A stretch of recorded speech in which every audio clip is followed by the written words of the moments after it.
अभिषेक आप लोगों के साथ। और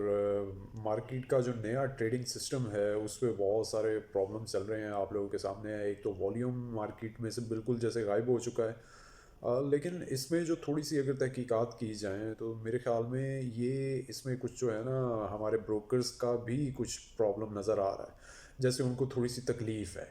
शायद थोड़ी ज़्यादा ही तकलीफ़ है, क्योंकि जिस दिन टेस्टिंग हो रही थी अगर आप उस दिन देखें, अगर ये प्रॉब्लम आ रही होती तो उन 2 दिनों में जो 2 दिन की टेस्टिंग थी उसमें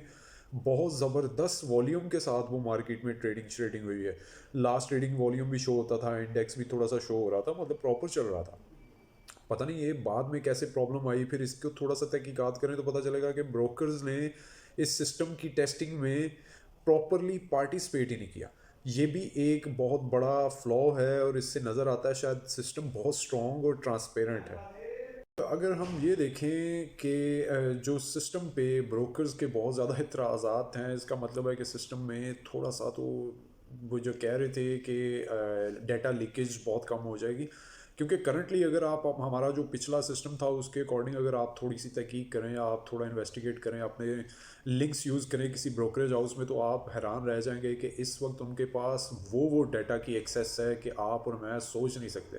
इवन आप और मैं कोई भी स्टॉप लॉस प्लेस करते हैं तो वो सारे के सारे स्टॉप लॉसेस हमारे ब्रोकर्स, क्योंकि टर्मिनल तो मेन उन्हीं के पास है ना, तो ब्रोकर्स की स्क्रीन पे नज़र आ रहे होते हैं कि कितने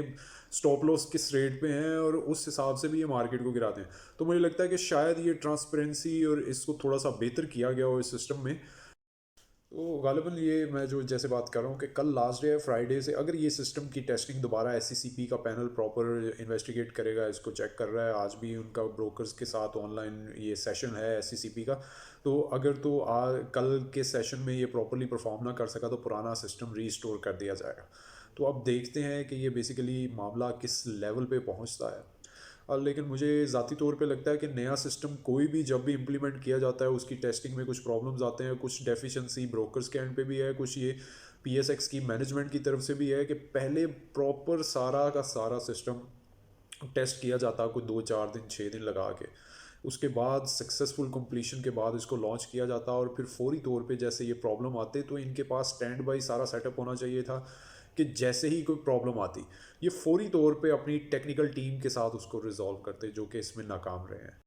उसके अलावा जो वॉल्यूम का ये मैटर है ये आपको बता दिया है कि ब्रोकर्स और ये सिस्टम टर्मिनल, इसकी प्रॉब्लम के अलावा एक प्रॉब्लम जो चल रही है अभी तक एम्बिगुअस सी चल रही है सिचुएशन आईएमएफ की।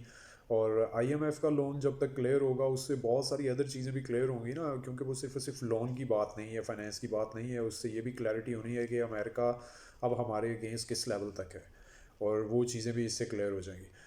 इसके अलावा जो एक मैटर और है जिस वजह से ये मार्केट अभी थोड़ा वोलेटाइल भी चल रही है, थोड़ी सी अभी भी इसमें वो तेज़ी उस तरह से नज़र नहीं आई जितनी ये हम एक्सपेक्ट कर रहे थे और एक मोमेंटम बन रहा था। उसकी एक वजह ये भी है जी कि जो आपका टीएलपी का प्रोटेस्ट है उस पर अब थोड़ी सी तेज़ी आ रही है, प्लस अब 60 दिन के लिए रेंजर्स बुलाई है। तो खुदा ना खास्ता ये सिचुएशन इतनी क्रिटिकल ना हो, प्रॉपरली हैंडल कर ली जाए तो फिर तो कोई प्रॉब्लम नहीं, अदरवाइज़ दोबारा से मोमेंटम और सेंटिमेंट्स